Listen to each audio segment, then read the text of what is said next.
Dalangin sa ating Panginoon. Pasalamatan natin siya sa kabutihan na ginawa niya sa ating buhay. Hallelujah. Tayo po'y manalangin sa ating Diyos na buhay.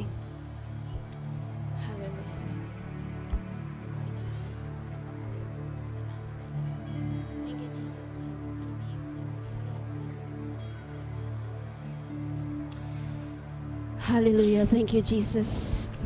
Salamat, Panginoon, sa pag-ibig mo sa amin, Lord God. Salamat, Lord, sa biyaya mo sa amin, Lord God. Maraming salamat, Panginoon, dahil sa buong isang linggo, Panginoon, sinustain mo kami, Panginoon. Kalakasan, Panginoon, sa pisikal, espiritual at sa lahat ng aspeto ng aming buhay, Panginoon. Maraming salamat, Panginoon, sa lahat-lahat, Panginoon, ang meron kami, Panginoon, maging sa pagsubok na kinaharap namin ngayon, Lord God.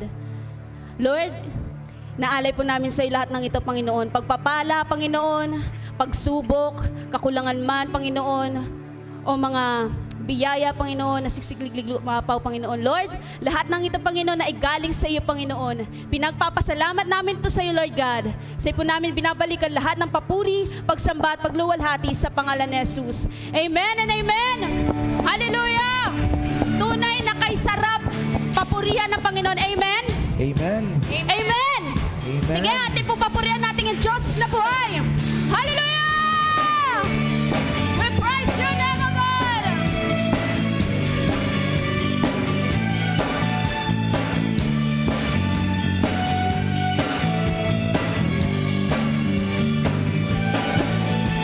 Maraming taon ang lumipas, pag-ibig mo, O Diyos, aking nararanasan.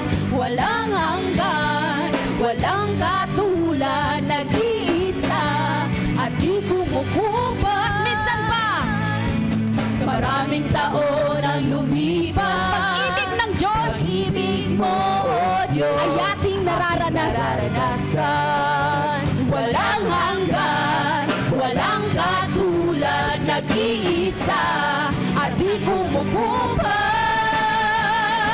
Pangako, tanging sa'yo lang, pag-ako ko Yahweh, ikaw lamang. Pangako, Diyos, ako'y sa'yo lang, buong puso kitang paglilingkuran. Pangako,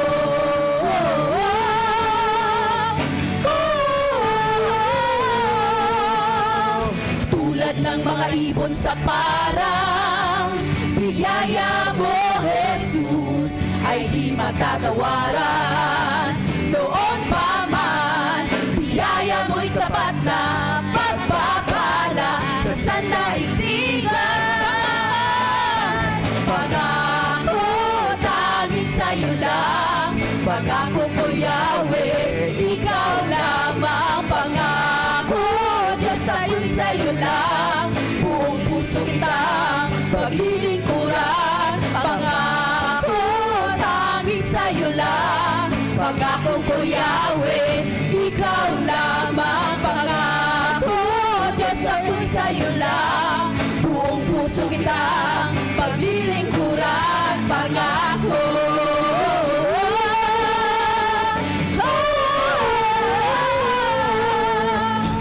tulad ng mga ibon sa parang, biyaya mo, Jesus, ay di matatawaran.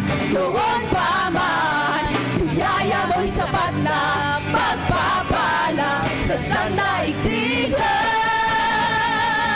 Pangako, tanging sa'yo lang, pangako ko Yahweh, ikaw lamang. Pangako, Diyos, ako'y sa'yo lang, buong puso kitang paglilingkuran. Pangako, tanging sa'yo lang, pangako ko Yahweh, ikaw lamang. Pangako, Diyos, ako'y sa'yo lang, buong puso kitang paglilingkuran. Pangako,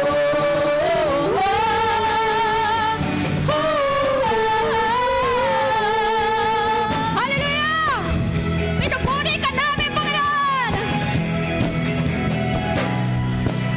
Di ko maintindihan, di maabot ng isipan kung ano ang dahilan, ako'y iyong inalagaan. Pag-ibig mo'y di kayang sukatin, pagpapatawad mong ginawat sa akin. Kaya't ano man ang aking daranasin, ang awitin ko'y sa'yo pa rin. Aawitan ka, papupurihan ka, ihayag ang kabutihan mo sa tuwina. Kahit sa lumang paraan, itataas ang iyong pangalan. Kahit kailan, saan man, kailanman. May samba, sabihin natin sa Panginoon. Di ko maintindihan, di maabot ng isipan kung ano ang dahilan. Ako'y iyong inalagaan. Pag-ibig mo'y di kayang sukatin, pagpapatawad mong ginawat sa akin. Kaya't ano man ang aking daranasin, ang awitin ko'y sa'yo pa rin. Awitan, aawitan ka, papupurihan ka, ihayag ang kabutihan mo sa tuwina. Kahit sa anumang paraan, itataas ang iyong pangalan. Kahit kailan, saan man, kailanman. Kahit na ano pa man ang aking kalagayan, di ako mapipigilan na ikaw ay awitan. Kahit kailan, kahit saan, ang papuri sa'yo'y walang hanggan. Aawitan ka, papupurihan ka, ihayag ang kabutihan mo sa tuwina. Kahit sa lumang paraan, itataas ang iyong pangalan. Kahit kailan, awitan ka namin, Panginoon. Aawitan ka, papupurihan ka, ihayag ang kabutihan mo sa tuwina. Kahit sa lumang paraan, itataas ang iyong pangalan. Kahit kailan, saan awitan ka namin, Lord. Aawitan ka, papupurihan ka, ihayag ang kabutihan mo sa tuwina. Kahit sa lumang paraan, itataas ang iyong pangalan. Kahit kailan, saan man, kailanman. Kahit na ano pa man ang aking kalagayan, di ako papipigil na ikaw ay awitan. Kahit sailan, kahit saan, ang papuri sa'yo'y walang hanggan. Aawitan ka, sige kapatid, awitan mo, Panginoon. Hallelujah! Sa tuwina, kahit sa anumang paraan, itataas ang iyong pangalan. Kahit kailan, awitan! Aawitan ka, papupurihan ka, ihayag ang kabutihan mo sa tuwina. Kahit sa anumang paraan, itataas ang iyong pangalan. Kahit kailan, saan man, kahit kailan, saan man, kahit kailan, saan man, kailanman. Hallelujah! Sige kapatid, pasalamatan mo, Panginoon. Hallelujah! Salamat, Panginoon. Oh, we praise you, Jesus. Patuloy po nating purihin ang ating Diyos na buhay. Hallelujah, Lord. Tunay na kay sarap na lagi sa presensya ng Panginoon. Amen. Sa mga oras nito, desire mo na, Lord, nais kitang makatagpo. Lord, patawad kung mayroong mga doubts, mga tanong na bakit ganito, bakit ganyan. Pero Lord, hindi matatawanan na sa presensya mo, Panginoon, napupuno kaming muli, Panginoon. Thank you, Jesus. Hallelujah.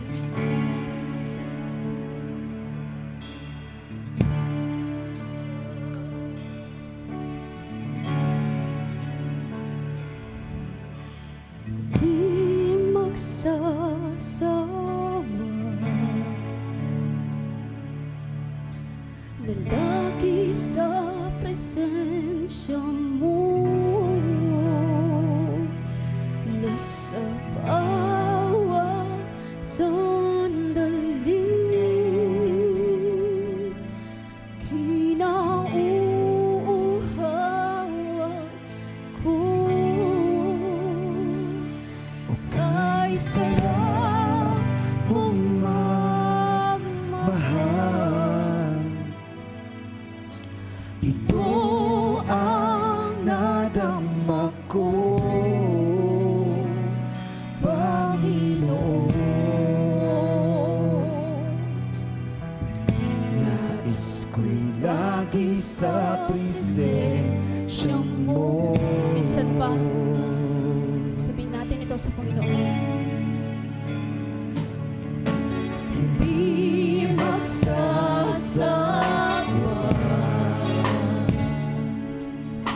na lagi sa presensya mo, nasa bawat sandali,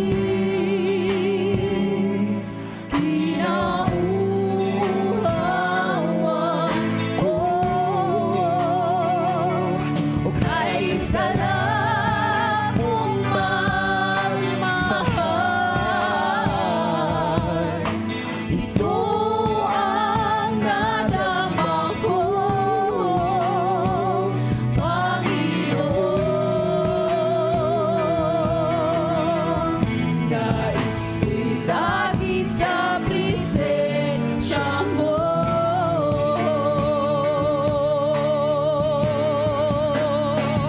hindi magbabago, bagyuhin man ang buhay ko, kapag ikaw ang kasama, o kay gaan, o kay saya. Ayaw ko nang mawalay pa, gusto ko'y kasama kita, Panginoon. Nais ko'y lagi sa presensya mo. Minsan pa, sabihin mo sa Panginoon, hindi magsasawa na lagi sa presensya mo, nasa bawat sandali, kinauuhawan ko. Kay sarap mong Salamat, Panginoon, sa pagmamahal mo sa amin, Lord God. Oh, ito ang nadama ko, Panginoon.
mawalay pa.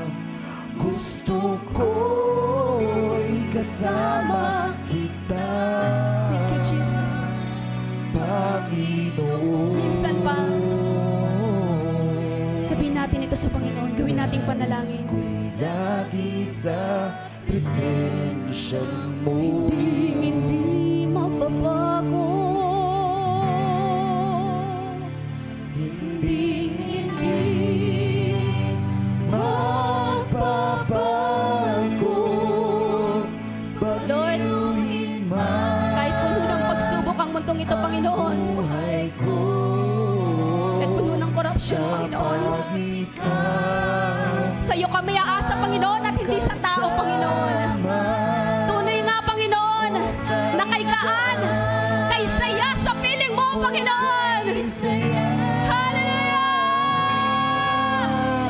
Ayaw ko nang mawalan. Gusto namin kasama ka namin, Panginoon. Kasama kita,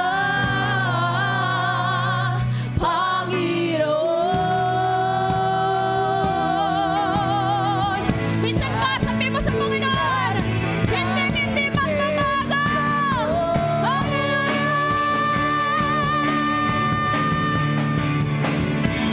Hindi magbabago. Bagyuhin man ang buhay ko, kapag ikaw ang kasama, o kahit gaan, o kahit saya. Ayaw ko nang mawalay pa. Gusto ko'y kasama kita,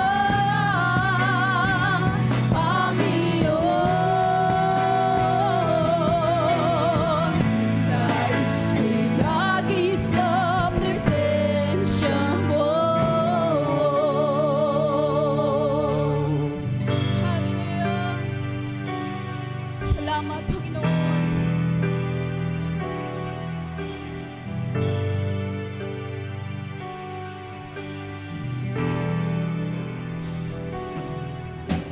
Ikaw lamang ang Panginoon.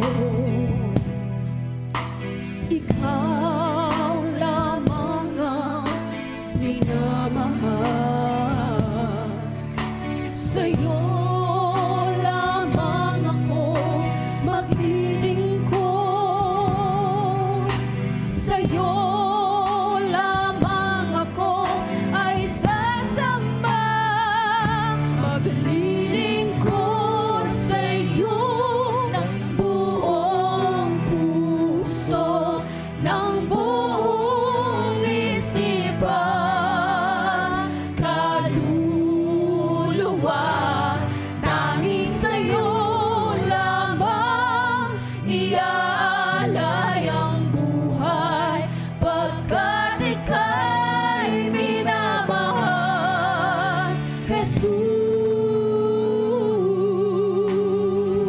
Jesus. Minsan pa, sabihin natin sa Lord, ikaw lamang ang Panginoon. Ikaw lamang ang minamahal. Sa'yo lamang ako maglilingkod. Sa'yo lamang ako ay sasamba. Maglilingkod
ng Diyos. Dakilang Diyos,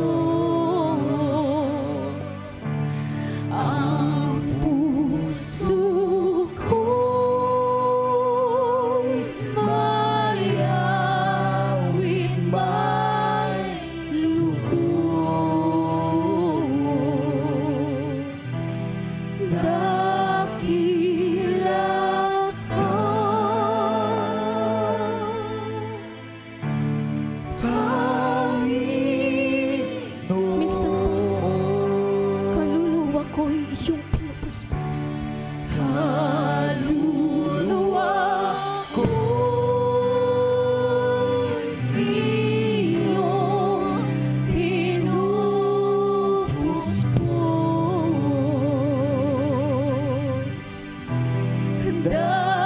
Dakilang Diyos, dakila ka, Panginoon. Dakilang Diyos, ang puso ko, ang puso ko'y mayawit may lugod. Dakila ka,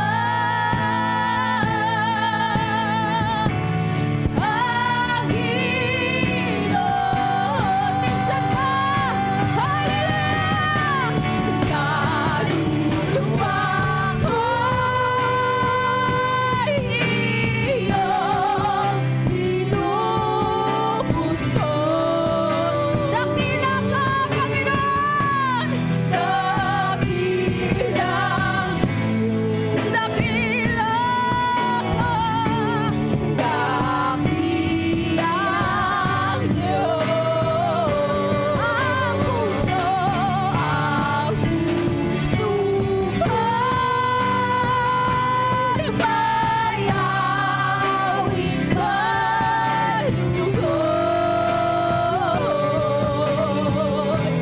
Dakila ka, Panginoon. Isa pa, for the last time, kaluluwa ko'y iyong pinupuspos.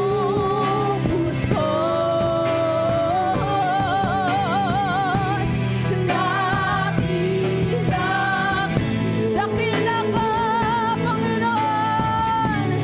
Dakilang Diyos, ang puso ko'y mayawit may lugod. Dakila ka,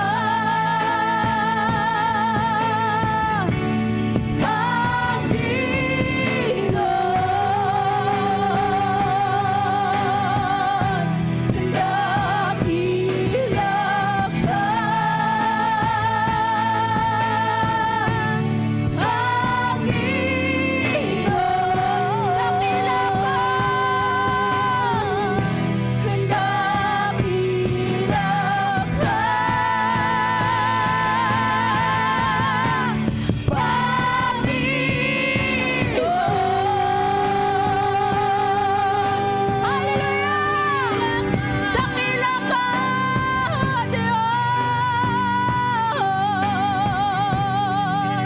Salamat, Panginoon Jesus.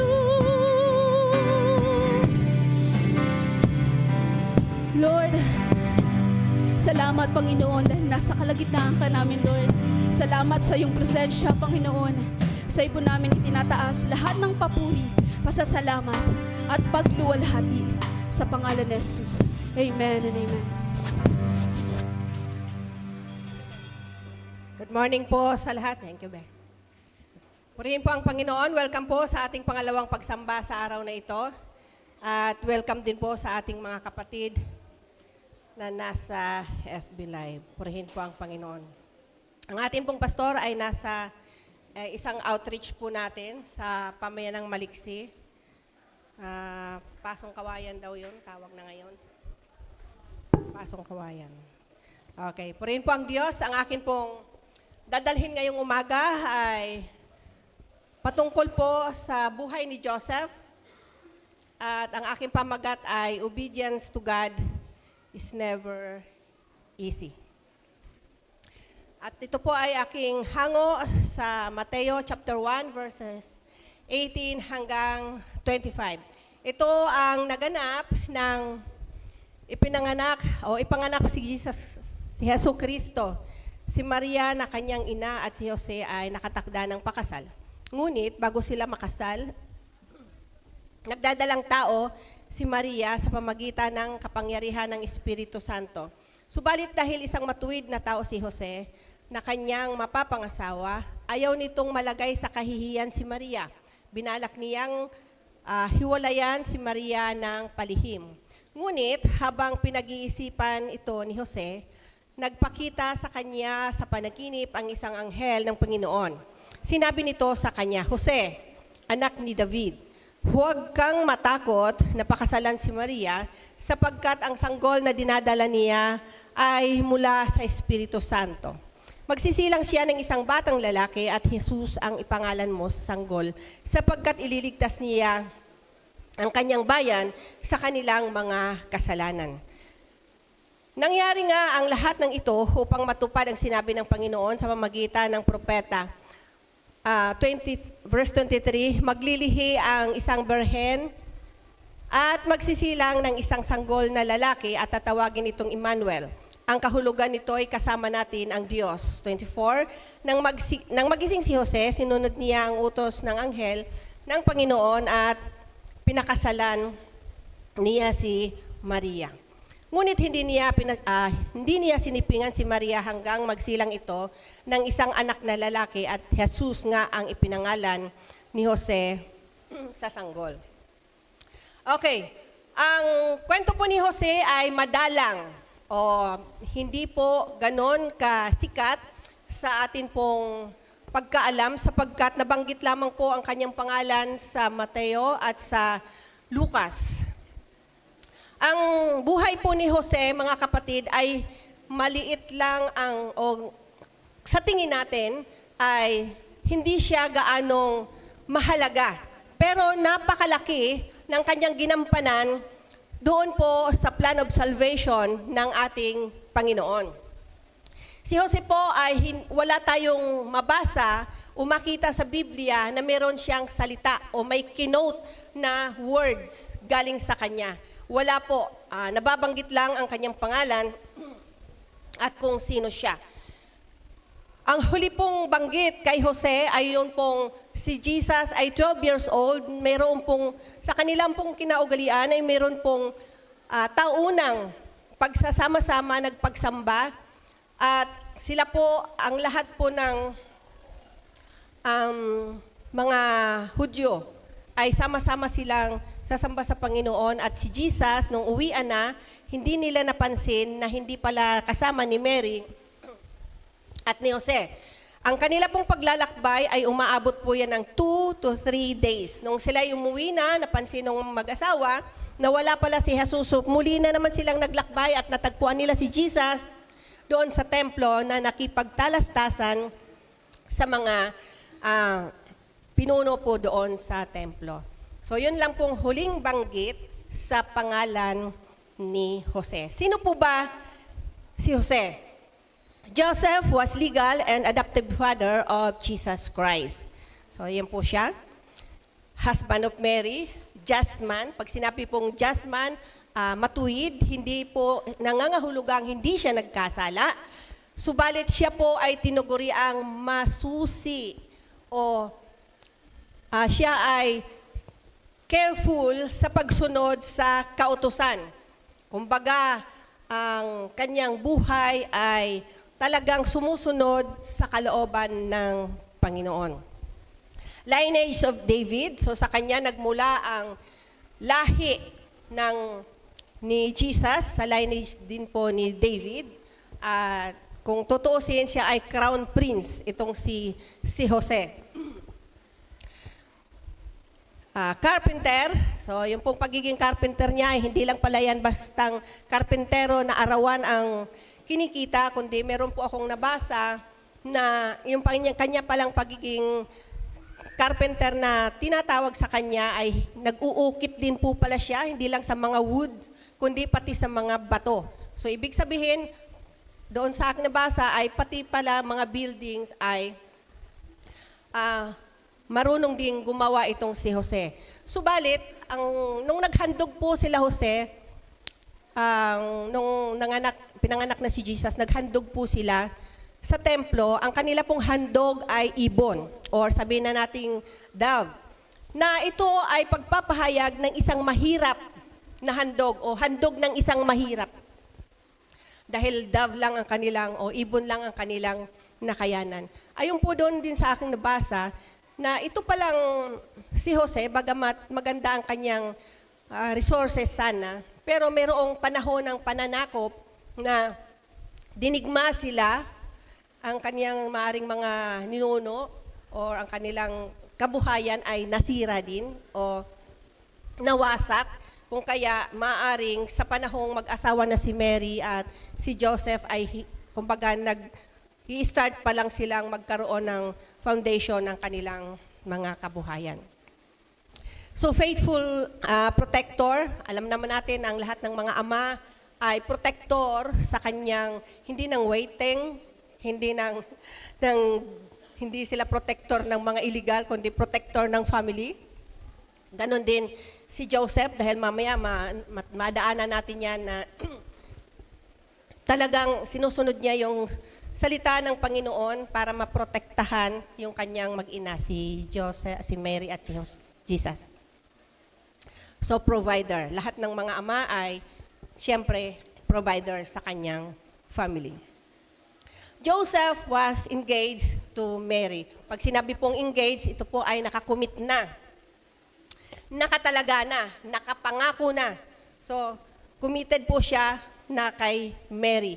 At yun po sa tradisyon po nila ng mga Hudyo, meron pong 3 steps sa pag-aasawa. Ito po ay kanilang mga kaugalian na. The 2 families agreed to the union. So, family ng babae, family ng lalaki, ay meron po silang kasunduan sa pag-aasawa nitong dalawa. Ang sabi po, ang edad nito ni Mary, o usually sa kanilang tradisyon, bata pa lang ipinagkakasundo na sila sa kanilang mapapangasawa. Ang edad ay 12 or 13 years old. Bata pa lang. Ipinagkakasundo na sila kung kanino sila dapat magkaroon ng kanilang lifetime partner. Pangalawang hakbang po, public announcement was made. So kapag nagkasundo na yung dalawang pamilya, so mayroong deklarasyon publicly. Kumbaga, hindi ito lihim, kundi dinideklara nila, itong dalawang ito ay engaged na. Pero, hindi pa po sila nagsasama sa isang bubong. Pareho sila na nandoon pa sa kanilang puder ng mga magulang. Bagamat sila ay engaged na. So, publicly, upang sa gayon ay si Mary ay hindi na siya po pwedeng magpaligaw pa sa iba, or hindi na siya pwedeng i-commit pa sa iba dahil siya ay naka-commit na kay Joseph o tinalaga na ng kanyang mga magulang, silang dalawa, si Joseph at si Mary, kaya public ang declaration.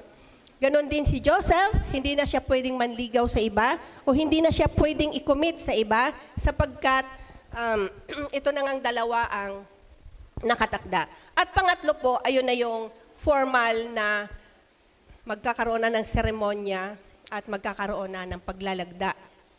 Katibayan na sila ay mag-asawa na. So yun yung 3 steps na kanilang pagdadaanan o pinagdaanan. Si Joseph po ay isang righteous man. Sabihin po natin righteous. Sabi diyan, matuwid. Subalit dahil sa isang matuwid na tao si Jose, na kanyang mapapangasawa, at ayaw nitong malagay sa kahiyan si Maria, binalak niyang hiwalayan si Maria ng palihim. Excuse me. Ngunit habang pinag-iisipan ito ni Jose, nagpakita sa kanya sa panaginip ang isang anghel ng Panginoon.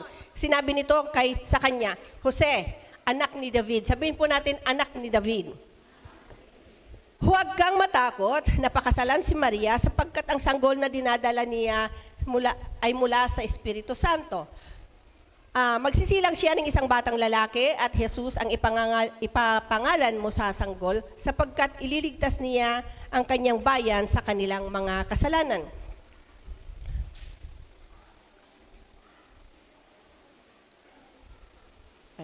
Ayan.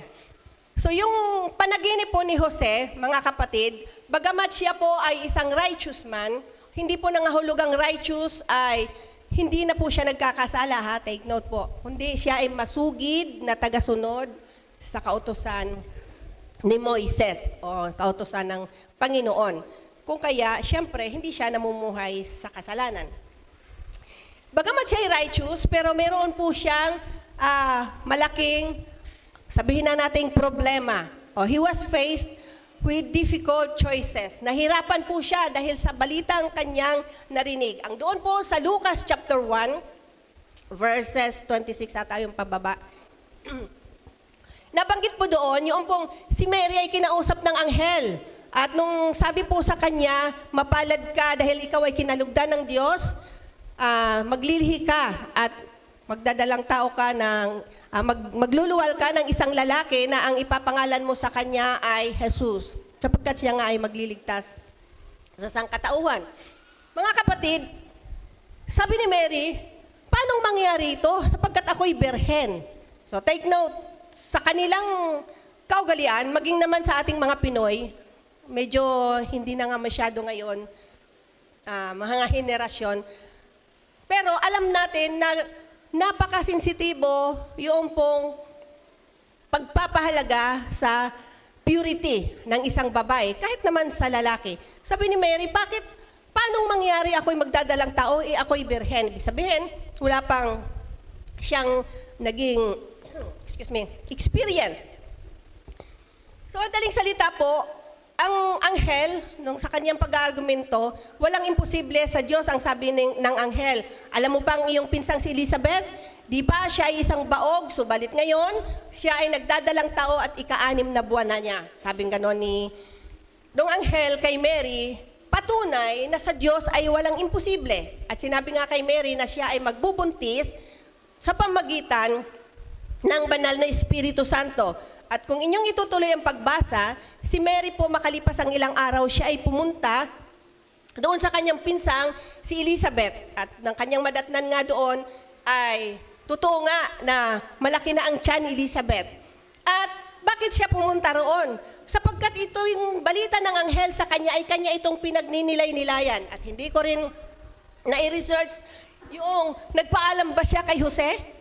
Basta't ang sabi doon, makalipas ang ilang araw, pumunta po siya doon kay Elizabeth at hindi po yun sa isang community lang sila nakatira. Sa ibang bayan, si Elizabeth. At nung siya po'y umuwi, 3 months po siya doon, nag-stay. Nung umuwi po siya, saka lang nalaman ni Jose ang mga bagay na ito. Kung kaya, syempre, bagamat righteous si Jose, hindi maialis sa kanya ang magduda. Sino ang nakabuntis sa kanya? Yun pang nawala siya dito ng 3 months. Diba?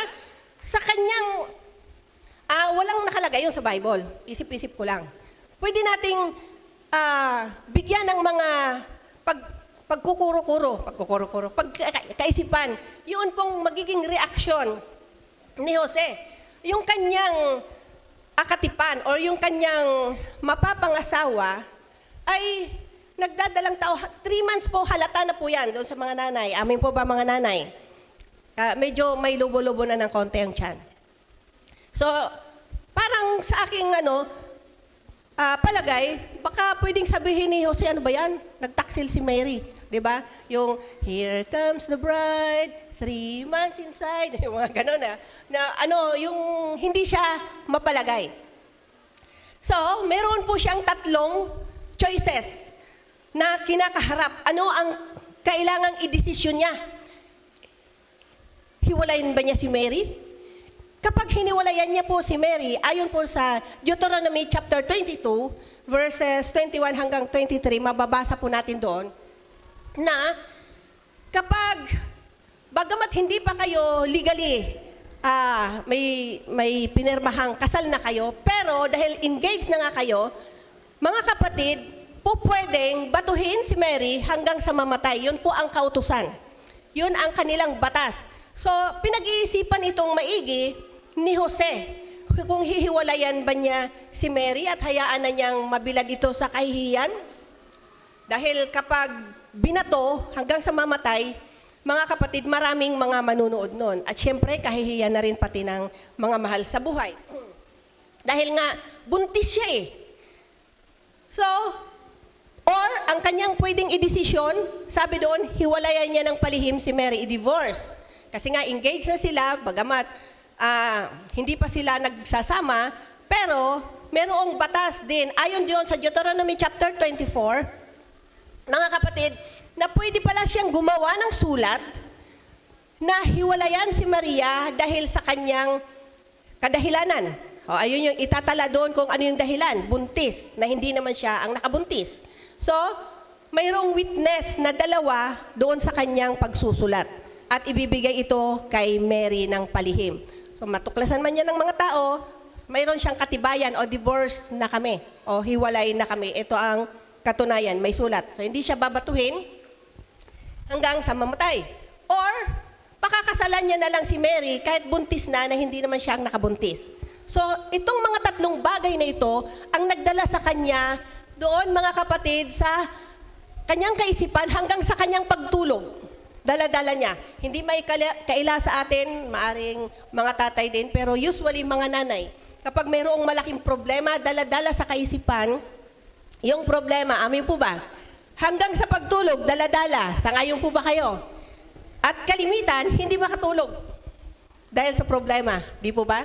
So dito po, si Mary, si Joseph, ay nagulumihanan siya, anong pasya ang kanyang gagawin, mga kapatid. So, hindi exempted, bagamat ikaw ay righteous, namumuhay sa kalooban ni Lord, lumalakad ayon sa daang dapat lakaran sa daan ng Panginoon, pero hindi exempted na mayroong mga kinakaharap na mga suliranin na hindi alam anong pasya ang gagawin. So, the more you look toward heaven, the less you desire the things of earth. Yan po ay nakuha ko lang sa Facebook at ninote ko yan. Ito ng pagkakataon na mai-share ko siya maibahagi ko lang ng konti. So kung titingnan natin, kung papansinin natin ang isang tao o katulad ni Jose, kung ang kanyang sarili lamang, ang kanyang iisipin, paano na yan, kahihiyan ko ito, kung iyang kanyang titingnan ang rights niya, rights ko ako ang makauna sa kanya, di ba? Rights ko ang hiwalayan siya.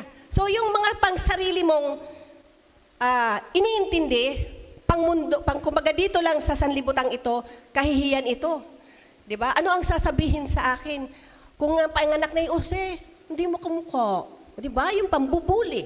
So maaring pwede siyang maraming kakaharapin, pero the more na titingnan mo yung pagiging kumbaga, karapatan dito sa lupa, maliles yung sa heaven. Pero, kung titingnan mo, ano ba ang kalooban ng Panginoon? Ano bang sinasabi ng Panginoon? Panglangit ang iyong titingnan. Gagawin ko to for the sake kay Lord, maliles naman ang iyong pagpapahalaga sa kung ano ang meron dito sa mundong ito. He received the message of his mission. Mga kapatid, dahil siya ay righteous man, sabi diyan, kinausap po siya ng anghel. A reminder who he was. So kanina, nabanggit doon, Jose, anak ni David. Ang totoo, hindi naman talaga siya, ang tatay niya si David. Pero ibig sabihin, ang kanyang mga ninuno, ang kanyang lineage ay mula kay David. At itong si David, ang hula sa Old Testament, na mula sa lahi ni David, magmumula o isisilang ang isang Mesiyas, yung isang tagapagligtas. at magliligtas sa sangkatauhan. So ni-remind siya sa kanyang panaginip, ang sabi doon ay, Jose, anak ni David. Bakit ayaw? Ayun. Ang sabi po, sana yung verse. So, sige, laktawan na natin. Ang sabi po doon sa kanyang panaginip, Jose, anak ni David. So, alam natin na sabi diyan dahil siya ay righteous, ibig sabihin, careful siyang sumusunod doon po sa kautusan. So, meron siyang alam sa salita ng Diyos na mula sa lahi ni David ay merong ipapanganak. So, alam niya yung mga hula. Kaya binanggit sa kanya na ikaw, anak ni David. So, mula siya kasi sa lineage ni David. Kung inyong babasahin sa chapter 1, magsimula yung pagpapahayag ni Matthew sa mga lahi mula sa kung saan sa mga ninuno. So, yun yung pagpapahayag ni Matthew, sinimulan. At nabanggit ito, at si Jose na ama ni Jesus. So, biologically, hindi talaga siya ang ama ni Jesus, kundi adoptive father lang siya ni Jesus. So, ni-remind sa kanya, Jose, anak ni David. For him to remember the word of God, na meron nga palang pangako na merong Mesiyas na ipanganganak. Nga lang, ang sa kanya, hindi naman niya talaga anak yung ibinubuntis ni Mary. Kasi nga, hindi naman po pwedeng magmula sa isang sperm cell, yung, kumbaga, magiging Diyos yung binubuntis ni Mary, Diyos. Ginawa lang vessel, kasangkapan si Mary, pero wala talaga siyang dugo at laman ng tao. So, adoptive father, si Jose. Yun ang naggumugulo sa kanyang kaisipan. Ang sabi sa kanya sa pangungusap, do not be afraid to take Mary as your wife. So, kinumfort po siya dahil nga nagugulumuhanan siya. For it is by the Holy Spirit that she was conceived. So, merong pagpapahayag sa kanya katulad kay Mary nung kinausap ng anghel na siya ay maglilihi at dahil sa Espiritu Santo. So, sabi diyan, you shall call his name Jesus. So, binigyan na si Jose ng pangalan ng anghel na yun ang itatawag kay Jesus. For he will save his people from their sins. So mga kapatid, napakalinaw ng pangungusap ng Panginoon kay Jose sa kanyang panaginip. Doon sa kanyang magiging misyon, doon sa kanyang gagampanan, sa kaligtasan ng marami sa pamagitan ng ating Panginoong Jesus. Ngayon, ang ating pong pamagat, mga kapatid, ang sabi po dyan ay, yan na naman, nawala na.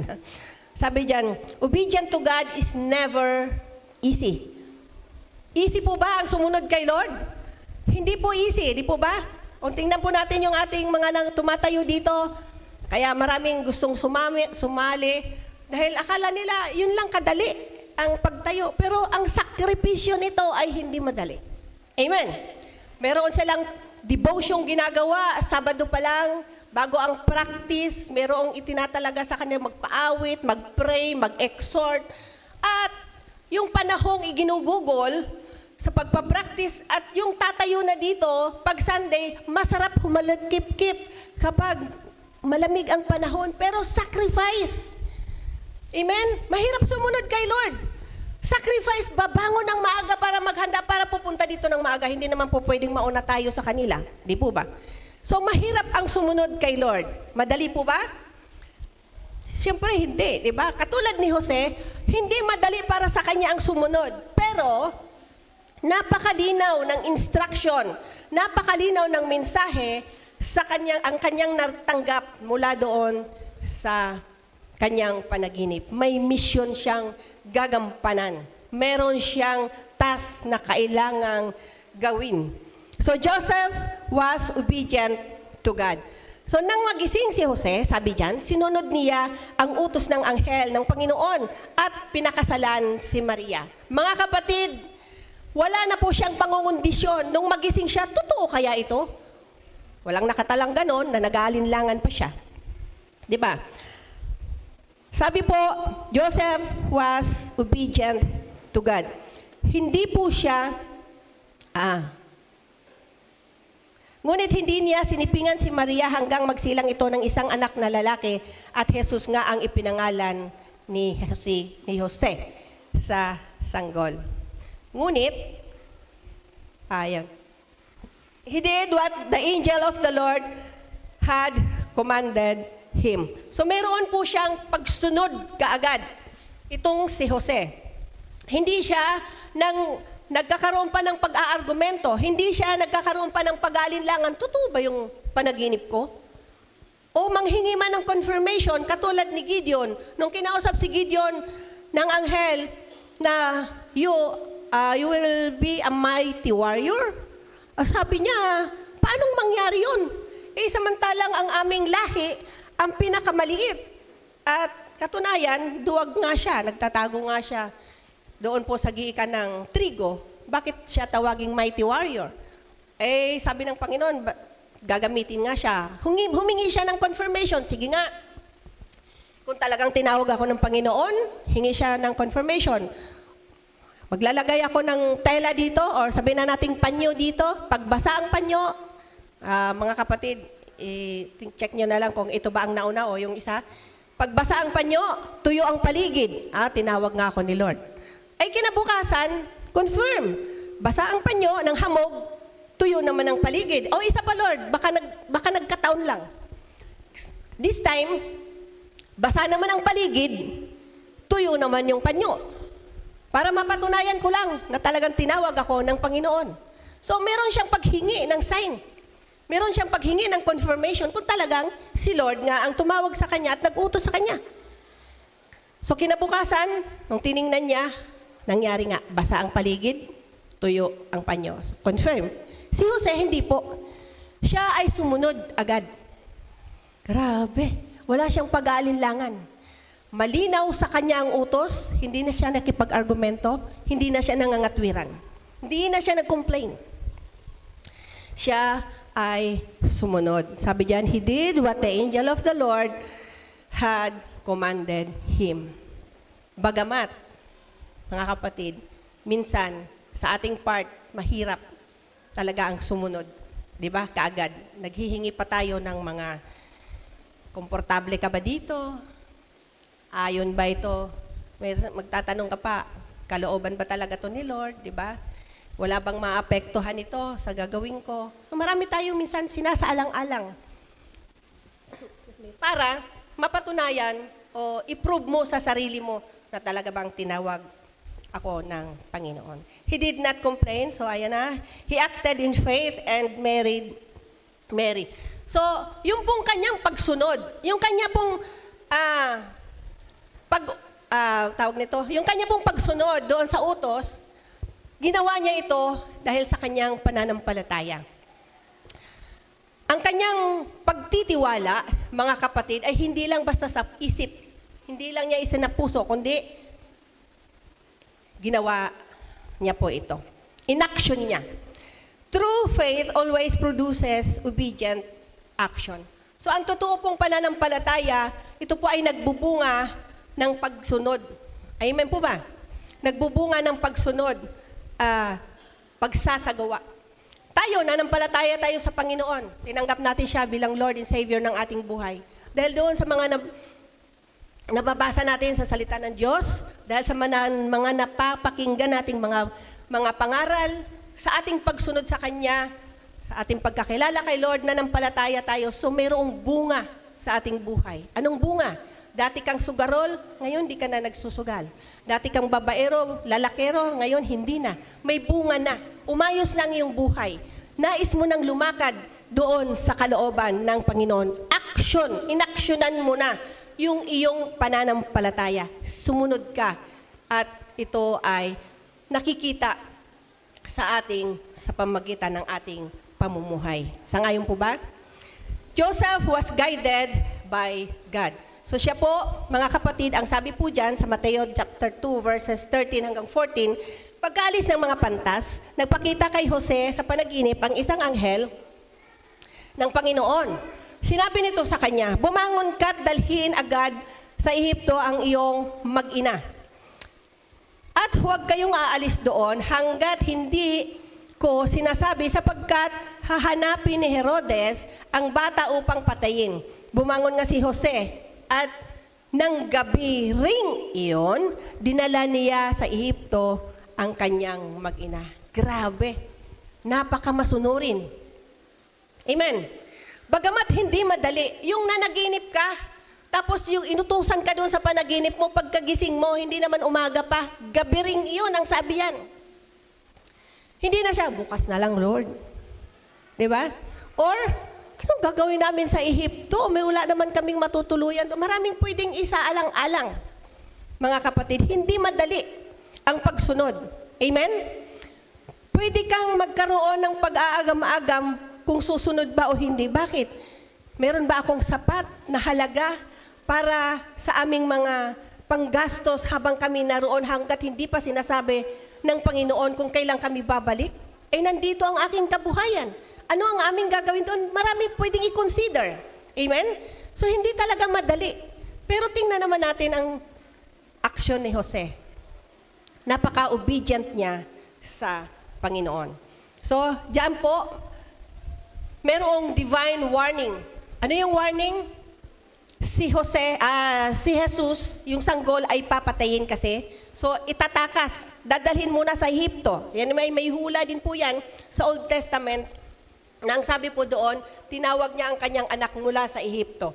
Kasi nga, si Herodes, alam natin ang kwento sa marami, maliban doon sa, kung maaring may invited lang ngayon, na itong si Haring Herodes, mga kapatid, ay may napag-alaman na mayroong mga wise men or yung tatlong pantas na naghahanap nasaan ang ipinanganak na Mesiyas. So nakarating ito kay Herodes, pinatawag niya yung tatlo. Yung tatlong ito, ang sabi, nagpunta po kami para siya ay sambahin. So meron po silang, hinanap nila si Jesus para ito'y kanilang i-worship. So may dala silang mga handog. Ang sabi ni Herodes, pinatawag niya yung mga pantas din doon sa kanyang nasasakupan, yung mga manghuhula, yung mga nagbabasa ng kasulatan. Kailan, meron bang ipinangakong Mesiyas? So meron. Ano ang sabi ng Biblia? O anong sabi ng salita ng Diyos? So kinonfirm kay Herodes na meron ngang isisilang na isang sanggol na ito ay maghahari. Na ang sanggol na ito ay mamumuno. Naalarma si Herodes. Bakit? Ayaw niyang meron siyang kapalit bilang isang hari. So sabi, sige hanapin ninyo. Tinanong niya kung kailan nagpakita yung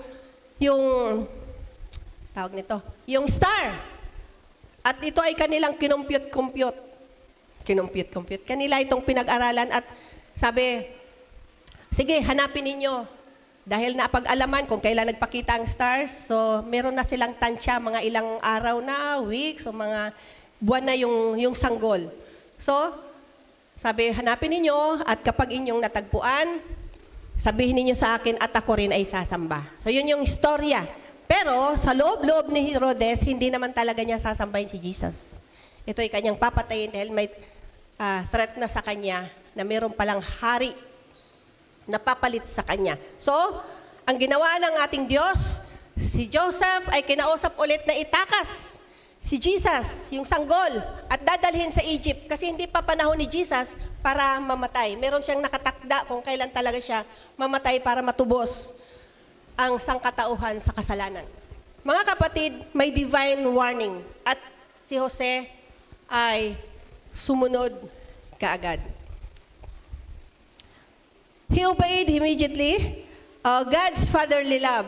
Ang kanyang pagsunod po bilang isang ama na mayroong kapahayagan sa kanya na mapapahamak pala yung sanggol. So ito yung nagdala sa kanyang kalooban bilang isang ama na itakas yung sanggol. Katulad ng ating amang nasa langit, ganun ang kanyang concern doon kay Jesus kung kaya, mga kapatid, inutos nga itong itakas. So, sabi diyan, Joseph was guided by God. Nandoon po yung Dahil bukas ang kalooban, bukas ang isip, ang puso ni Joseph, madaling makapag-communicate sa kanya ang Diyos. Sa panaginip, laging may anghel na inuutusan ng Diyos para ibigay ang mensahe kay Jose. So yung ating Panginoong Diyos, mga kapatid, alam natin na sa panahon natin ngayon, mayroong mga ginagamit na mga mangangaral ng salita ng Diyos para magkaroon ng paglaganap ng salita ng Panginoon upang ang tao ay magkaroon ng kaligtasan. Amen? So, God uses ordinary people like you and me. Like Joseph. Tingnan natin, ordinaryo lang siya na tao. Pero ginamit po siya ng Panginoon. Mga kapatid, pwede po tayong gamitin ng Diyos sa maraming kapamaraanan. Amen po ba? Para sa kanyang kaharian. Ang sabi po sa Matthew chapter 28 verses 19 to 20, humayo kayo sa buong sanlibutan. Gawin ninyong mga alagad ko ang lahat. Ang sabi niya, bautismuhan ninyo sila sa pangalan ng Ama, ng Anak at ng Espiritu Santo. At sabi diyan, teach them to obey everything I have commanded you. Turuan ninyo sila, ang sabi doon, sa lahat ng bagay na iniutos ko sa inyo. Ikaw yon at ako ang gaganap nito. Amen? Ginampanan na ni Joseph yung kanyang part sa plan of salvation ng Panginoon. Yung pong pagsunod niya sa kalooban ng Panginoon, sa bawat utos ng Panginoon. So, ganun din tayo, mga kapatid. Sasabihin mo, ordinaryong housewife lang ako. Housewife ka nga, marami ka namang pwedeng ma-reach out na mga mahal sa buhay, mga kaibigan, mga kamaritisan na pwede mong i-share ang ating Panginoong Jesus. Amen? God uses ordinary people. Si Jose, ordinaryo lang naman siya. Hindi naman siya hari. Hindi naman siya nasa Senado. Hindi naman siya nasa Kongreso nung tinawag ng Panginoon. Ordinaryong tao lang siya. Pero, bagamat hindi sikat ang kanyang pangalan sa Biblia, napakalaki ng kanyang ginampanan para magkaroon ng katuparan ang plano ng Diyos ng kaligtasan. Mahina na yata battery nito. Like Joseph, we are called to trust. Sabihin po natin trust. Obey. Sabihin po natin obey. Declare the name of Jesus, our Savior, our Emmanuel. So mga kapatid, katulad ni Jose, tinawag tayo ng Panginoon para magtiwala sa Kanya, sumunod sa Kanya at ideklara natin, i-proclaim natin ang magandang balita sa pangalan ng Panginoong Jesus. Every knee shall bow and every tongue confess na sa pangalan ng Panginoong Jesus, there is healing. Amen? In the name of Jesus, there is hope. In the name of Jesus, there is freedom. In the name of Jesus, there is forgiveness. Amen po ba? In the name of Jesus, merong kaligtasan. So pwede nating i-share yan. Meron ka naman yatang kaibigan, meron ka naman yatang mahal sa buhay, meron ka naman yatang mga katrabaho, or meron ka naman yatang mga kaklase. Walang taong na walang koneksyon. Amen? So yung mga koneksyon mo na yan, kung ikaw man ang hanap buhay mo'y tindera, meron kang katendera din na pwede mong masharean. Meron kang mga customers, saan ka man ilagay ng Panginoon, meron kang pwedeng makonect. Amen? At maibahagi ang ginawa ni Jesus sa buhay mo, maibahagi ang pangalan ng Panginoong Jesus doon sa mga taong nangangailangan po nito. Alam natin na ang mundong ating ginagalawan ay talamak na sa kasalanan.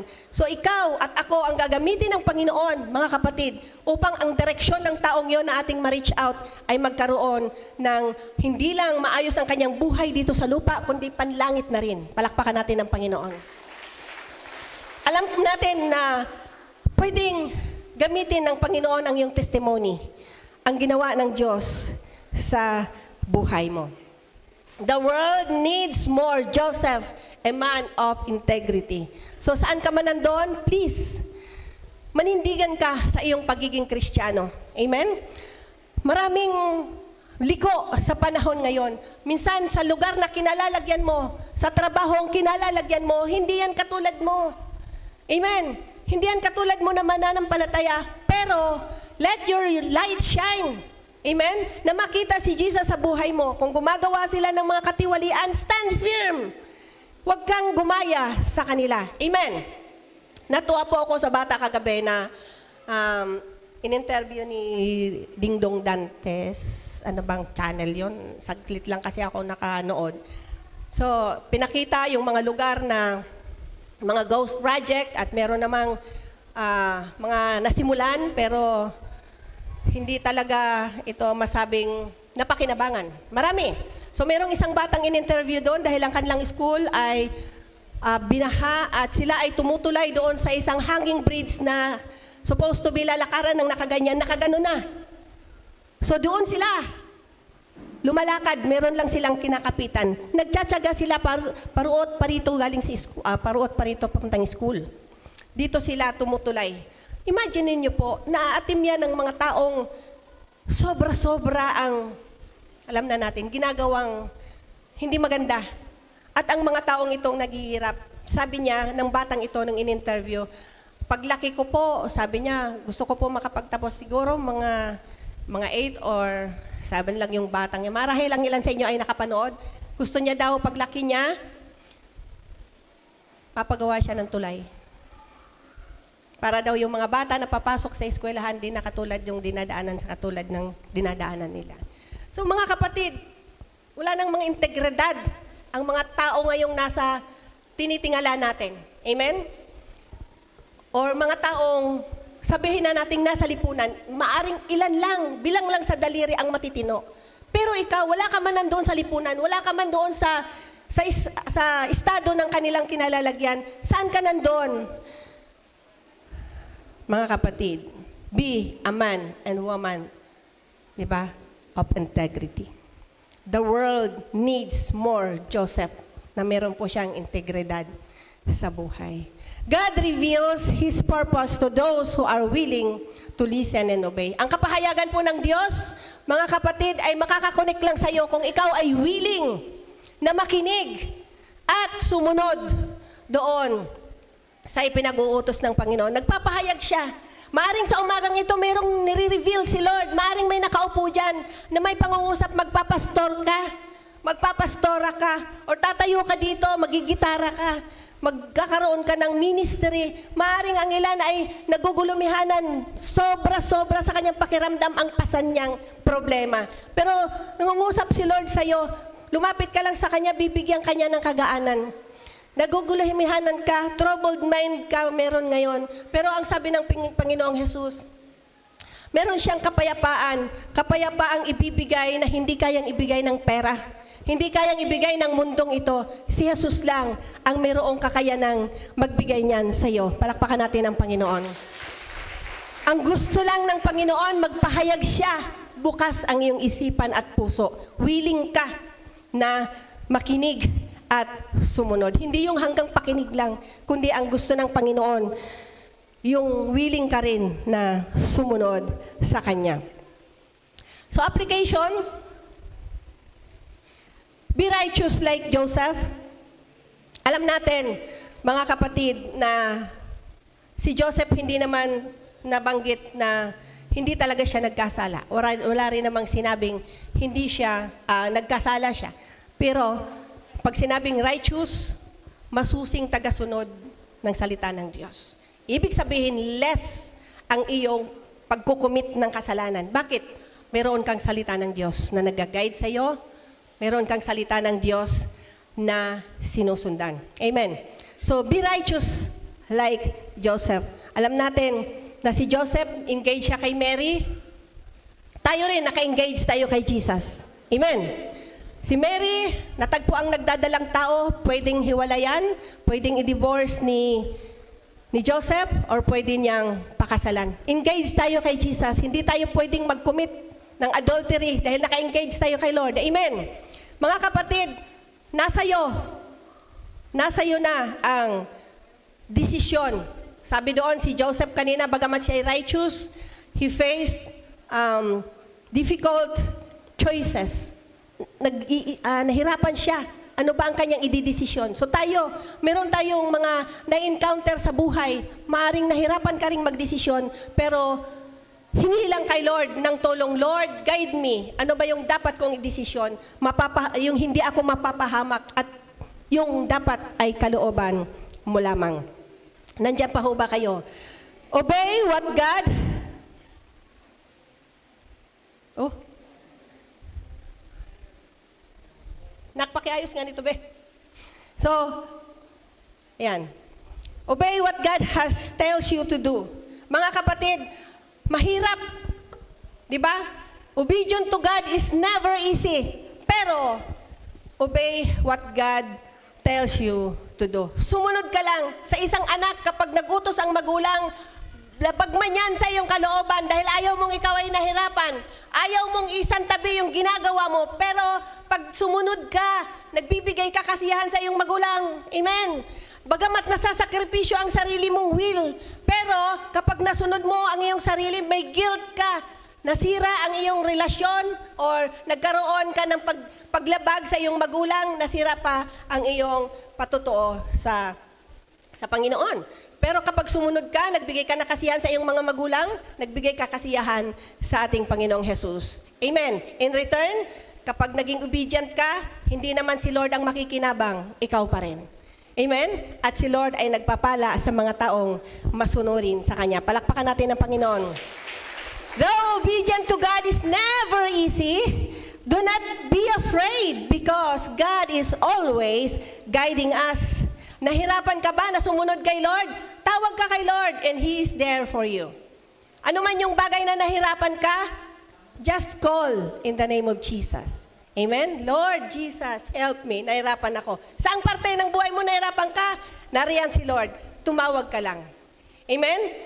Mga kapatid, may our actions, sabihin po natin actions, words, and attitude be guided by God. Mga kapatid, sabi nga, obedient to God is never easy.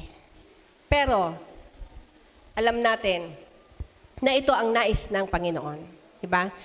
Nawa, yung ating mga gawa, yung ating mga kinikilos, yung ating mga inaaksyon, yung ating mga sinasalita, yung ating mga lumalabas sa bibig, yung ating mga ugali, nawa guided ng Panginoon. Pag may problema ka ba, ano bang reaction mo? Nagmumura ka ba?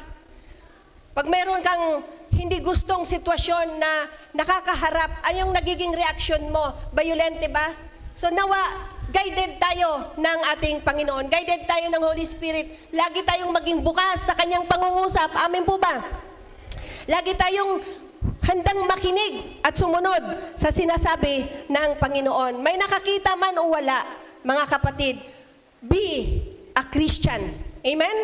Be the light of this world. Masaya ka man o malungkot, nawa ang iyong mga salita, ang iyong action ay ito'y magdadala ng kapurihan sa Panginoon.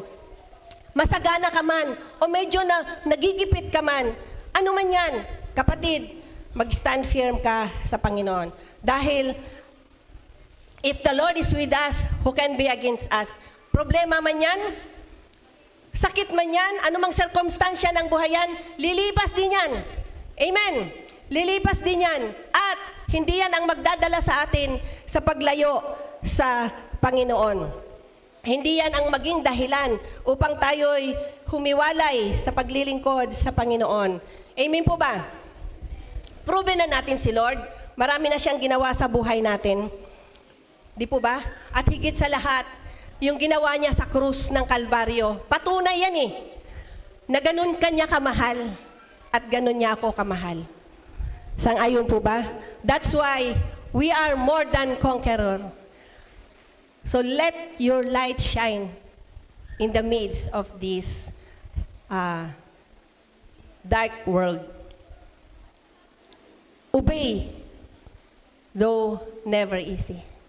Kapatid, meron nga lang sakripisyo kang gagawin. Meron nga lang ikaw sa iyong sarili na gagawing sabihin na nating mahirap. Ano yon?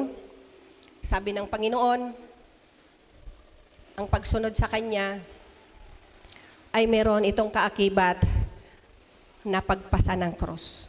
So ano yung cross mo? Sa araw-araw ng buhay mo. Sa pagpasok sa trabaho, cross mo yung traffic. Kalbaryo yan ang buhay mo, ang traffic. To the point na nayayamot ka na sa halip na mag-pray ka. Amen? Meron kang mga kasama sa trabaho na niyayakag ka sa mga maling gawa.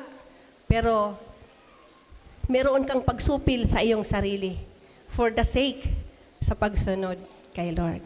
Amen? Obedient to God is never easy. But kapag atin itong laging idinudulog kay Lord, inihihingi ng tulong, mga kapatid, tiyak, magtatagumpay ka sa buhay na ito. Tayo'y manalangin. Amang Diyos na makapangyarihan sa lahat, truly Lord, obedient to you is never easy. Like Joseph, Lord, mahirap para sa kanya na matagpo ang nagdadalang tao na si Mary na naka-engage na sa kanya. Pero dahil meron kang pangungusap sa kanya, dahil siya ay isang taong matuwid, bukas ang kanyang puso, ang kanyang isip sa iyong kapahayagan. At Lord, siya ay sumunod, walang pakikipag-argumento, walang pagrereklamo. Siya, Panginoon, ay sumunod sa iyo. At dahil sumunod siya sa iyo, guided mo siya, Lord, in everything he do. Thank you, Lord. Help us to be like Joseph, a righteous man, a righteous woman, na manindigan kami sa aming pagiging Kristiyano. Lord, ano man ang heart's desire ng bawat isa sa amin, Panginoon, sa umagang ito, na struggle sa pagsunod sa iyo. Maaring dinidil mo siya sa bisyong kailangan niyang iwanan, sa ugaling hindi niya makontrol ang kanyang sarili sa galit, sa trabaho na nakukumit niya pa yung mga bagay na hindi dapat bilang isang mananampalataya. Lord, anumang struggle, pero nagnanais siyang sumunod sa iyo. Hindi madali. Mayroong sakripisyong gagawin sa part namin, Lord. Pero ang sabi mo, Panginoon, sa iyong salita, you will never leave us nor forsake us. That's why, Lord, kami ay magiging conqueror, Lord, sa anumang mga bagay na ginagawa ng kaaway upang kami ay masira ang pagiging Kristiyano, mahiwalayan kami sa paglilingkod, o masira ang aming pananampalataya. Thank you, Lord. Bigyan mo kami ng courage, Lord God, na patuloy na magpasakop sa iyong kalooban at mag-desire, sumunod, Lord, sa iyo, Panginoon. Hindi madali, pero kapag kasama ka namin, pwede naming magawa. Salamat sa pangalan ni Jesus. Amen. Amen. Sige po, palakpakan pa po natin ang Panginoon. Minsan pa. Hallelujah. Tunay nga, hindi po madali ang pagsunod. Pero gaya ng narinig natin at kagaya ni Jose, sa biyaya ng Panginoon, sa kanyang gabay at patnubay, magagawa po nating sumunod sa Panginoon. Amen. Sa atin pong pagpapatuloy, atin pong lilikumin ang ating mga kaloob at ating mga ikapo. Awitan po natin ang ating Panginoon. We bring the sacrifice of praise into the house of the Lord. We bring the sacrifice of praise into the house of the Lord. As we offer up to you the sacrifices of thanksgiving, as we offer up to you the sacrifices of joy. We bring the sacrifice of praise into the house of the Lord. We bring the sacrifice of praise unto the house of the Lord. As we offer up to you the sacrifices of thanksgiving, as we offer up to you the sacrifices of joy. Atin pong ito ng ating mga kamay patungo rito sa ating mga kaloob at ating mga ikapo. Manalangin po tayo. Hallelujah, Lord God. Hallelujah, Lord Jesus. Ama, patuloy na pinupuri at dinadakila ka namin. Patuloy na kinikilala namin, Ama, na ang lahat ng tinatangkilik namin, Panginoon, sa buhay na ito, biyaya, kaloob mo sa amin na mga anak mo. Patunay, Panginoon, ang mga biyayang ito na patuloy na ipinagkakalob mo sa mga anak mo, Father God, upang matustusan ang aming mga pangangailangan pinansyal sa araw-araw, Lord God. Hindi lamang ito sa patuloy na pag-sustain mo, Lord God, sa lahat ng aspeto ng buhay namin sa araw-araw. Salamat, Ama, pinupuri ka namin, dinadakila ka namin, Panginoon. Bagamat hindi kami tapat, at kung minsan, Lord Jesus, di kami nakakasunod, Panginoon, kung ano yung di mo pinapagawa at di nakalulugod sa'yo, kung minsan yun pa yung nagagawa namin, pero hindi ito naging hadlang at hindi ito yung tiningnan mo, Panginoon. Dahil walang ibang mahalaga, walang ibang tinitingnan ka, kundi kami, Panginoon, at kung paano, Panginoon, na matutugunan mo yung aming mga pangangailangan sa lahat ng aspeto nito, Father God. Kaya naman patuloy na dalangin namin, Panginoon, ang pagkilalang ito ay patuloy na maging pagluwalhati at pagdakila sa iyo, Panginoon. At patuloy na dalangin namin na ibalik niyo rin po ito ng siksik, liglig at umaapaw sa mga anak mo na patuloy na nagtatapat upang matustusan ang pangangailangan ng iyong bahay-sambahan. Maging, Father God, patuloy rin pong magamit ang mga biyayang ito doon sa dakilang misyon na ipinapagawa mo sa bahay-sambahang ito. Muli, Panginoon, binabalik namin sa iyo ang lahat ng papuri, ang lahat ng pagluwalhati, sapagkat tanging sa iyo lamang po nararapat ialay ang lahat ng ito sa pangalan po ng aming Panginoon, aming tagapagligtas, ang Panginoong Hesukristo. Amen and amen and amen. Ayan, ngayon dako po tayo sa announcement, syempre. So, in commemoration po, ano pong ibig sabihin nun? Sa paggunita po natin ngayon pong darating na Mayo, huling linggo po iyan ng buwan ng Mayo, yan po ay sa susunod na taon na. So, ilang buwan na lang po, magpapalit na ng taon. Ayan, di ba? Pero, kahit na ganon, ang dami po nating naranasan, kumbaga roller coaster. Hindi lang ng mga nagdaang taon, kahit po ito lang mga nagdaang linggo, no? Ang mga anak ng Diyos ay nililiglig. Pero salamat sa biyaya ng Diyos kasi hindi niya pinapahintulutan na tayo ay tuluyang malayo sa Kanya. Amen po ba? Meron siya mga pinapadala, nire-remind tayo ng Kanyang mga pangako. At pinapakita ng Diyos kung paano kumikilos ang Kanyang kamay sa buhay ng Kanyang mga anak sa mga nararanasan natin na biyaya at pagpapala. Ano po, sa lahat ng aspeto ng buhay natin. At isa pong patunay dyan sa kabutihan ng Panginoon, yung selebrasyon na gagawin natin, next year po, by May, yung ating 30th anniversary. Sa kabutihan ng Panginoon, nagsimula po yung simbahang ito dyan sa likod. Ayan. Walang kahit anumang instrumento, gitara, karaoke. Ano po, yung isang masayang kwento, may drum set kami. Napakagandang drum set. Gawa sa container at saka sa galon at mga tansan na kapag ginaganahan si Tobal, yung drummer nung time na yon, ay napipigtal yung lalagyan ng tansan. Kaya lahat ng mga nasa unahan, dadamputin si tansan. Pero sa biyaya ng Diyos, ito na po yung drum set natin. Amen? Ito na yung church natin.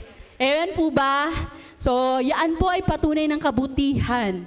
Ano po, ng Panginoon dito po sa bahay-sambahang ito. Sapagkat may mga anak siya sa lugar na ito na tumitindig, pinag-iilaw yung kanilang ilawan. Amen? Sumusunod, nagiging Jose. Diba? Kagaya ng sabi ni Pastora kanina sa kanyang preaching. Hindi nagtanong si Jose, di kagaya ni Gideon. No, wala siyang confirmation na hiningi. Talaga bang pinapagawa mo yun, Lord? Amen? So, in celebration po sa kabutihan ng Diyos sa buhay natin, sa bahay-sambahang ito, sa lugar na ito. Ano po? Tayo po muli ay magkakaroon ng commemorative. Ito po yung commemorative 20th anniversary po yan. 2 decades of goodness. Yan. 2 decades of God's grace and faithfulness. Yan po yung title ng commemorative na ito, noon pong 20th anniversary. Ngayon pong darating na 30th anniversary, magkakaroon po tayo muli ng commemorative para po gunitain yung kabutihan ng Panginoon, to celebrate ng kanyang patuloy na katapatan sa bahay-sambahang ito. Title po ng atin pong commemorative 30-fold grace, a journey with God, a season of growth, a life for His glory. In 30 years po, nakita natin sa paglalakbay natin sa buhay na to, bagamat ang katotohanan po hindi tayo tiga rito, pero sa journey na yon, kasama natin ang Panginoon. Nakita natin paano lumago ang bawat isa, ano po, sa espiritual at sa lahat ng aspeto ng buhay kasama ang Panginoon para sa kanyang kapurihan at para sa kanyang kaluwalhatian. Kaya naman po, ito pong ating commemorative book, yan ay ating pong proyekto para po saan? Kasi po tayo po ay nagpo-project ang ating pong church, ang ating senior pastor, nagpo-project po ng another 10 churches. No, sa ngayon po meron na po tayong 6 na JSOA, pero hindi po kasi pa sapat. Yan. Hindi sapat. O hindi pa sinasabi ng Lord na, oh mga anak, tigil na kayo. Hindi pa, wala pang ganun. Sabi ng Panginoon, hanggang ngayon, sabi dyan, we won't stop. Bakit? Kasi sabi ng Panginoon, go. At hindi po lahat ng maaani natin, mapagkakasya natin sa lugar na to. Amen ba? Bagamat meron na tayong 4 na pagsamba. Pero yung 4 na pagsamba na yan, tanungin ko po kayo ngayon, lahat po ba ng taga rito sa Tropical ay nakikita natin dito? Hindi po, di ba? So may opportunity tayo, hindi lang sa lugar natin na to, kundi sa buong bayan po o buong probinsya ng Cavite. Kaya nagta-target po tayo ng another 10 churches. So lahat po ng proceeds ng atin pong commemorative ay para po sa 10 churches na pinoproject natin by 2033. Kaya po, baka isipin nyo, libro lang naman yan. Hindi nyo po masasabi ilang kaluluwa ang kayang dalahin ng isang commemorative na kukuhain natin para po masuportahan yung gawain ng Panginoon. Ano po, si pastor po, vocal po siya. Itong simbahan natin, 30 years, walang sino mang sumuporta na ibang lahi. Kaya, ibang lahi, ibang lugar, ano po, kasi tiga rito. Sino yung suporta at sino yung nagpapan ng ating church? Ang Panginoon. Amen? So, kaya po, suportahan po natin ito. Kuha po tayo, makiisa po tayo, maging bahagi po tayo ng legacy na to. Masasabi ko, itong 20th 2D na to, legacy ko na po ito. Ano po, pag binuklat ko po ito, makikita ko yung pangalan ko rito, makikita ko yung picture ng buong pamilya namin, kumpleto pa. Ay, kumpleto pa ba kami nun? Di na yata, parang in-insert na lang yata yung tatay ko. Pero ganun pa man po, ano po, ito po makikita natin kung ano yung nangyari. Doon sa mga bago lang, makikita nyo po rito, ito pala yung ginawa ng Diyos dito sa bahay-sambahang ito. Kasi hindi lang po itong mga pictures. Ito po yung mga kwento, patotoo. Marami po tayong mababasa sa libro na to. So, paano po natin ito ma-avail?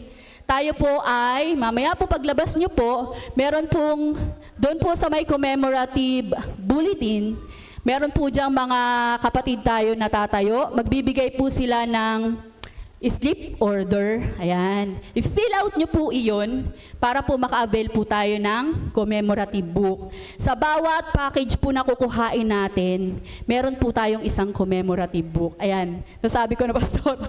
Kanina nakalimutan ko. Meron po tayong isang commemorative book. Ano po? Ano po yung package natin? Meron po tayong 4 na package. Pero yung sasabihin ko po rito, isa lang po. Yun po yung church sponsorship. Yung iba pong package, makikita nyo po dun sa bulletin sa likod, pwede niyo po yung lapitan. So dito po sa ating church package po, meron po tayong whole page.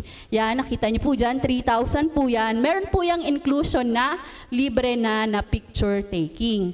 Pag kinuhaan po kayo ng picture, 5 shots po yung gagawin na yan. Pag pipilian po yan ng team, ano yung pinakamagandang kuha, yun yung gagamitin. Ano po? So, 3,000 po yan, kasama po isang libro. Kung di nyo po kaya yan, may half page, 2,500. Meron din po yung quarter page, yun naman po ay 2,000 pesos. Hindi na po kasali yung picture. Pero, ang team po nag-offer po yan ng picture o ng photoshoot. At in-encourage po namin kayo, dito na po kayo magpa-picture. Bakit po? Kasi yung tema, yun yung nakalagay doon sa ano natin, sa photo booth na ginagawa po ng team ng archive. So kung sa labas po kayo, imbis na 150 lang yung babayaran nyo, baka mapakain pa kayo. Ano? Mamamasahe pa kayo, mapapakain pa kayo. So mas magastos. Dito po, 150 lang. Ano pong gagawin nyo? Meron po tayong schedule na inilabas, yung team. Pwede nyo pong piliin doon. Nakalagay po yan dito po sa slip order. So lahat po ng information dito nyo po ilalagay patungkol po sa inyo. Maging yung schedule po nakalagay po dyan para po pag dumating na po yung schedule nyo, kayo po ay i-reach out ng team para po i-remind kayo para dun sa schedule na kinuha nyo para po sa photoshoot. Kung kayo po yung magpapa-picture. Ano po? Pero pag whole page po, ulitin ko, kasama na po yun doon. Ayan, syempre, sponsorship po ito, meron po itong payment. So, pag-usapan natin, kailan ba yung deadline? Hindi ng buong bayad. Meron po tayong deadline para po sa down payment. So, nag-start na po yan ngayon hanggang December 20. So, doon po sa table, mamaya paglabas nyo, meron din po dyan yung team na nagre-receive po para po doon sa payment para sa para sa down payment. So, meron din pong finance team dyan. Kasama po yung magbibigay po ng slip order para po sa gustong mag-avail. So, suportahan po natin ito. Ito po ay para po sa gawain ng Panginoon, para sa patuloy pang paglawak ng kanyang o ng kaharian ng Panginoon dito po sa lupa. So, pansamantala lang po tayo rito. No, magtanim po tayo ng kayamanan sa langit. At yak pagdating natin doon, meron ka ng mansyon. Akala mo lang 3,000 lang pero sa langit, hindi lang 3,000 yung katumbas nun. Amen po? Ayan. So, mamaya po, punta po kayo doon sa likod para po sa pag-avail ng commemorative book. And then, dako po tayo sa mag-celebrate ng kanilang mga kaarawan at anibersaryo ng kasal. Kung hindi ko po matawag yung pangalan nyo, pero mag-celebrate po kayo sa linggong ito. Akyat po kayo dito sa itaas para po kayo po ay maipanalangin ni Pastora. Ayan. So, happy birthday po para po kailan ng Elmi, Sandy Taboso, Luz Bigarol, Rals Mabato, Salit Taway, Naya and Daya Adilan, Tata Martinez at Randolph Berasis. Ayan. Kung di ko po natawag, akyat po kayo rito, baka mag-celebrate po kayo. Pray po kayo, Pastor.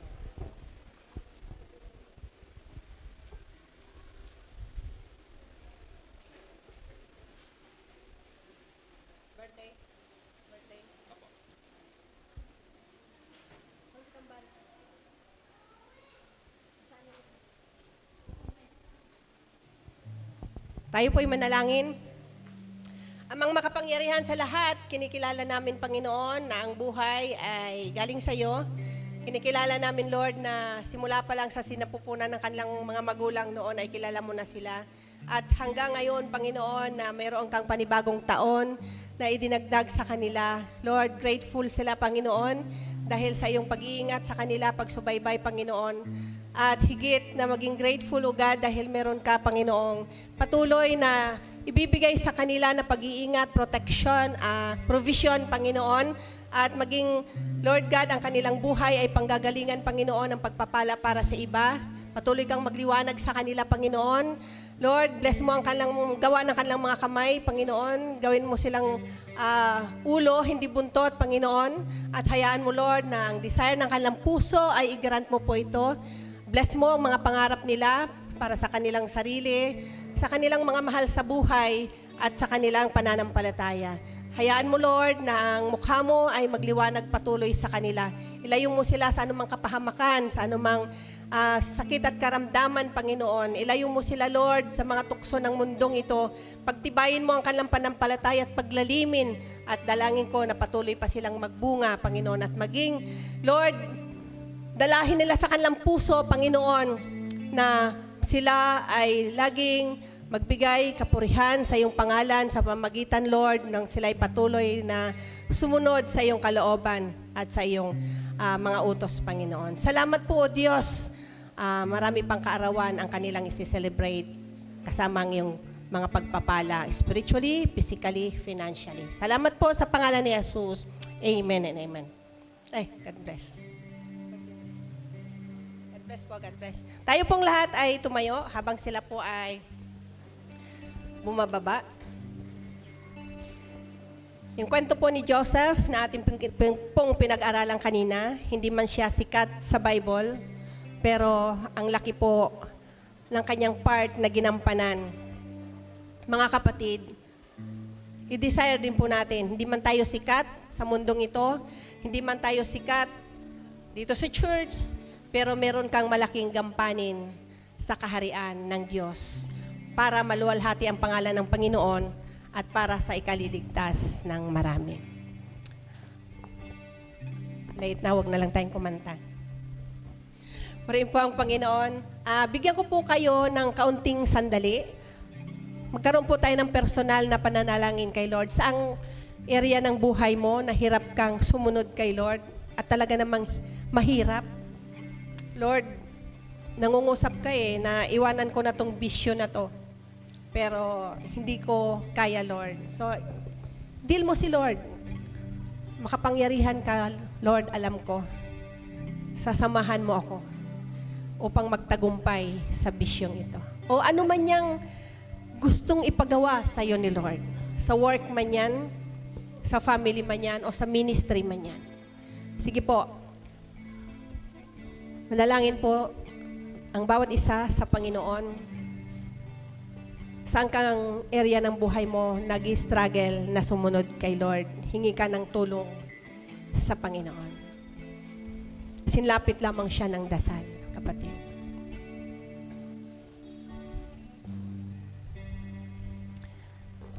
Nakikilala mo, Lord, ang bawat isa sa amin.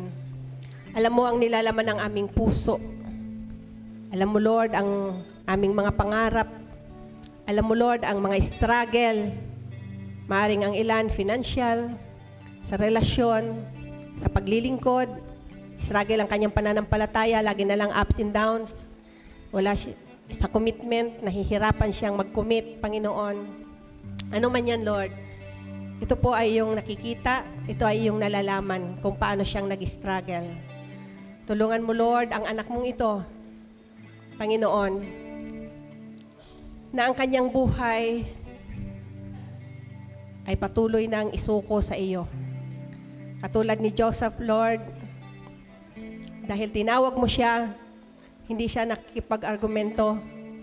Bagamat may struggle sa kanyang part, mahirap sumunod. Pero nag-sacrifice siya sa kanyang sarili para makasunod sa iyong kalooban. Maaring kami rin, Lord, sa buhay namin ito, marami kaming pwedeng i-sacrifice, yung aming tulog, yung aming time, yung aming panahon. Maging sa finances, minsan kailangan naming i-sacrifice ito for the sake of your name, Lord. For the sake doon sa aming pagsunod sa iyo. Maging, Lord, yung aming work, maaring nasasacrifice namin to. Hindi kami nag-overtime for the sake, Lord, na maka-attend. Lord Jesus, sa practice or sa schooling, sakripisyo yan, Lord. Mahirap, pero gusto mo na kami ay sumunod, Panginoon. Hallelujah, Lord. Ang lahat ng aming mga kapatid, lahat kaming narito sa umagang ito, Panginoon, maaaring ang ilan ay relax lang, wala naman siyang kinakaharap na mahirap pagdesisyonan. Pero maaaring sa darating, ngayon pa lang ipinrepair mo na siya. Dakilang Diyos, ang bawat isa sa amin ay aking pinagkakatiwala sa iyong mapagpalang kamay, kasama ng aming mga mahal sa buhay, Panginoon. Kasama, Lord, ng aming mga resources, kasama, Lord, ng aming mga kalusugan, kasama, Panginoon, ng aming mga relasyon sa aming kapwa, sa aming mga mahal sa buhay, Panginoon. Kasama, O Lord, ng aming pagiging Kristiyano, O Diyos, na maaaring minsan mahirap na mapagtagumpayan ang mga pagsubok. Pero Lord, salamat dahil meron kaming Jesus na nalalapitan. Sa panahon ng kagulumihanan, Lord, meron kang ipinangakong kapayapaan, Panginoon. Sa panahon, Lord, ng kagipitan, meron kang ipinangako, Panginoon, na ikaw ang aming Jehovah Jireh. Sa panahon, Lord, ng karamdaman, meron kang ipinangako na ikaw ang aming great physician. You are our great healer, Lord God. Lord, sa panahon ng amin, Panginoong, bako-bakong daraanan, ang sabi mo, O Diyos, ikaw ang aming guide, ikaw ang aming light upang magliwanagan kami, Panginoon, sa dapat naming tahakin. Lord, sa panahon, O Diyos, Lord God, ng aming mga kapatid, ay nagkakaroon, O Diyos, ng hindi maayos na relasyon. Ikaw, Lord, ang